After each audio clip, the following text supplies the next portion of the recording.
Guys, my name is Leslie. This is my first video, so bear with me. The reason I'm doing this video, even though it's a bit late in the year for it, this is going to be about birds, backyard birding.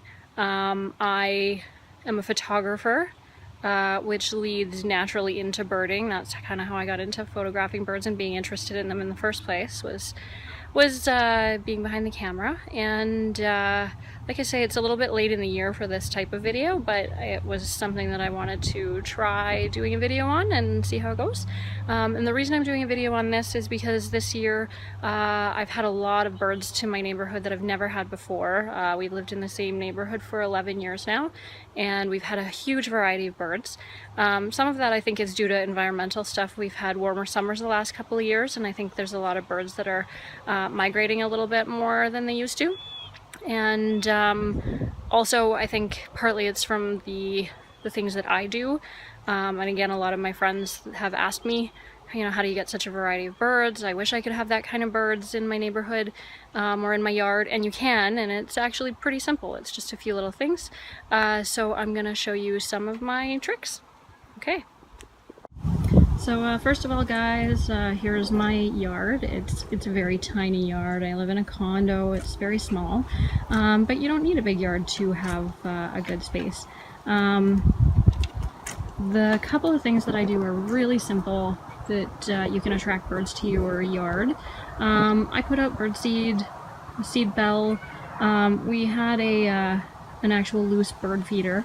But we found that they were pretty wasteful with it, and we were going through a lot of birdseed with it. So we switched to just one of the hanging seed bells, and they're not out today because it's getting to be a little chilly. I'm in Edmonton, Alberta, Canada, and we're definitely getting into fall pretty early this year. So no birds out today, but that's actually a rarity.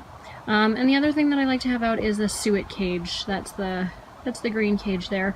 And suet is just kind of a mixture of a bunch of different things. But you'll see that they're easy to find in grocery stores.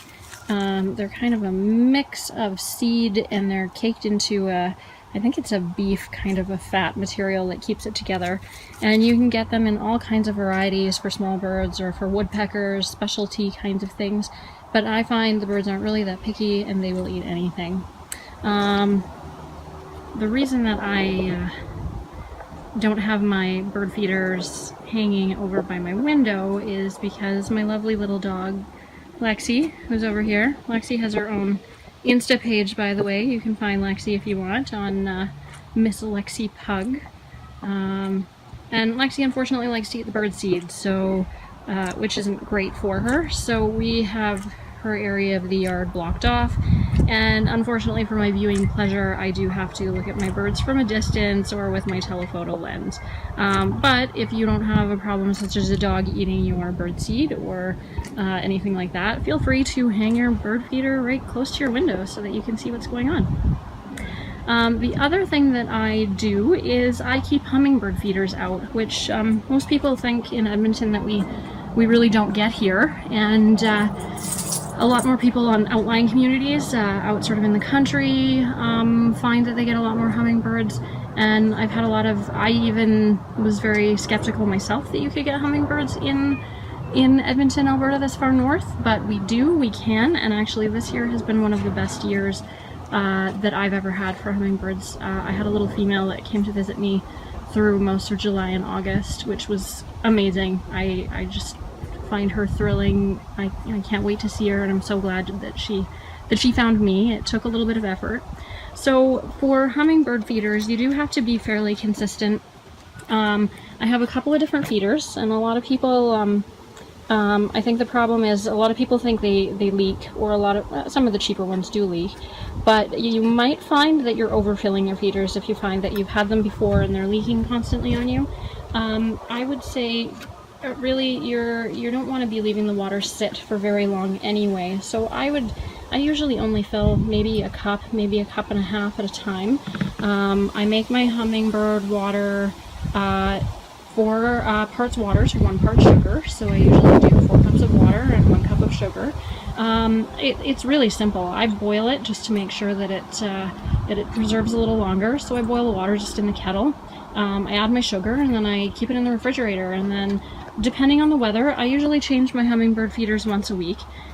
Is good practice to be safe. You don't want to poison your hummingbirds.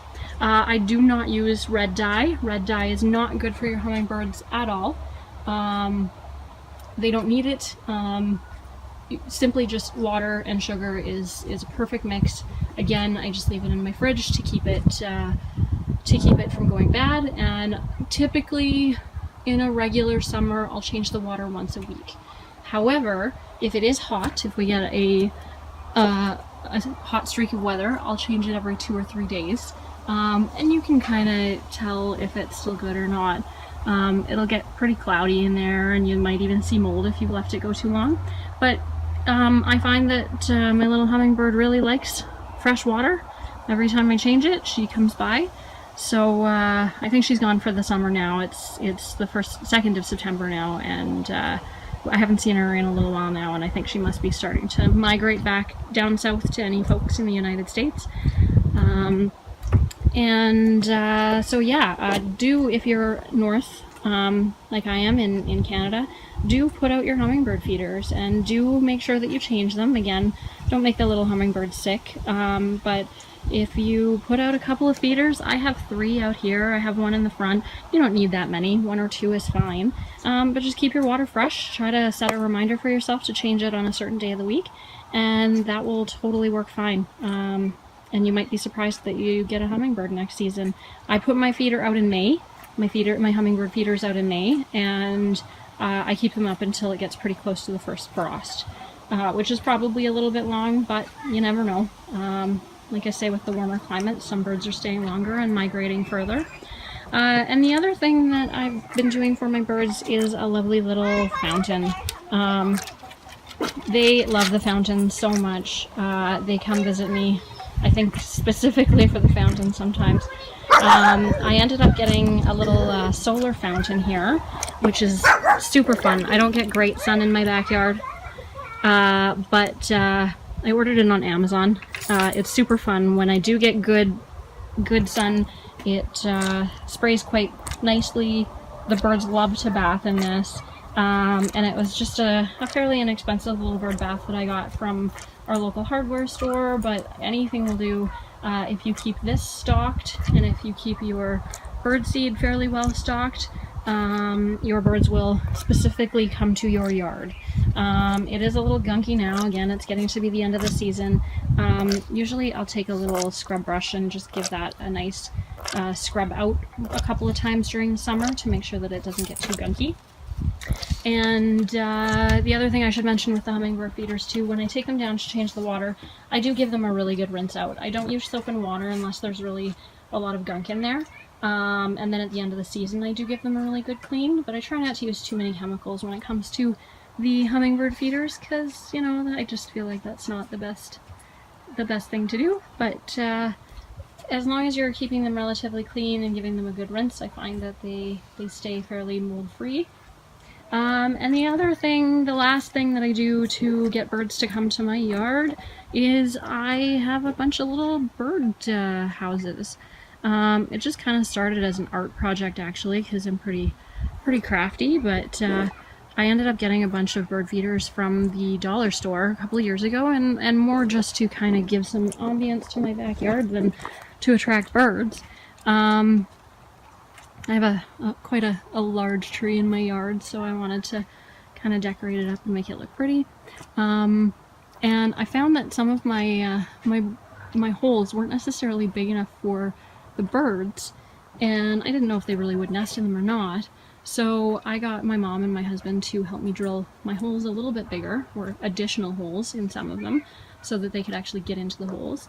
And this year was quite a success because I actually had a little family of sparrows move into the yellow one there.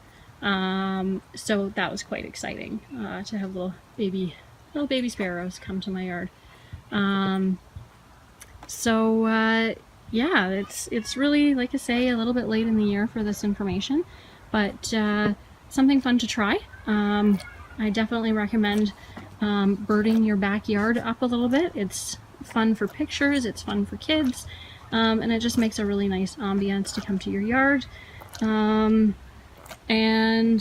if you're in the south, you might get a little bit more use out of this later into the fall as the birds go back down to you guys. But for sure, keep this in mind for next year. I do have a site, so you can find me. I'll put a link in the comments. Thank you very much for watching my video, and I hope that you have all the fun in the world trying to get birds to your yard, either for the rest of this summer or next year. Thanks very much. If you have any questions or comments, feel free to contact me. Thanks. Bye-bye.